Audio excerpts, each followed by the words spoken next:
பாப்பாவோட 4 இயர்ஸ்லேருந்து 6 இயர்ஸ் வரைக்கும் நாங்கள் எல்லா இடத்துலையும் தெரப்பி மெடிசன் எல்லாம் கொடுத்து பார்த்து எங்களுக்கு எதுலேயுமே ரிசல்ட் கிடைக்கலங்க. அப்புறம் என்ன பண்ணுறதுன்னு எங்களுக்கு தெரில. ஒரு 2 நாள் யோசிச்சுட்டு அப்புறம் தாங்க ஞாபகம் வந்துச்சு. இந்த வேலையில் ஹீலர் பாஸ்கர் ஐயா அவர்களுக்கு நான் மனமார்ந்த நன்றிகளை தெரிவித்துக் கொள்கிறேன். சார் வந்துட்டு ஒரு வீடியோவில் பதிவு செஞ்சுருந்தார். அது என்னன்னு பார்த்திங்கன்னா, திருமதி மணிமேகலை அவர்கள் மதுரையை சேர்ந்தவர்கள்.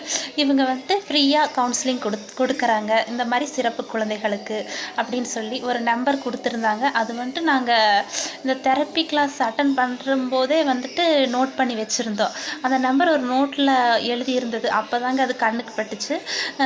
மன்னிக்கணுங்க, இது வந்துட்டு எங்களுக்கு லேட்டாக நாங்கள் வந்துட்டு மணிமேகலை மேடமை காண்டாக்ட் பண்ண வேண்டியதாயிடுச்சு. இல்லைன்னா எங்களுக்கு ஒரு 2 வருஷம் மிச்சமாக இருக்கும். அதுக்கு முன்னாடியே மீட் பண்ணியிருக்கலாம்.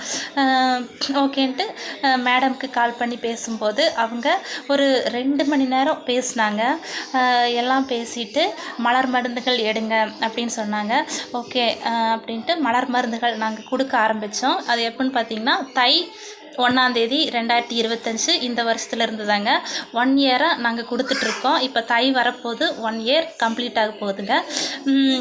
மேடம் வந்துட்டு நிறைய எங்களுக்கு வந்துட்டு ஃப்ரீயாகவே கவுன்சிலிங் கொடுத்தாங்க. என்னென்ன செய்யணும், என்னென்ன செய்யக்கூடாது அப்படின்னு சொன்னாங்க.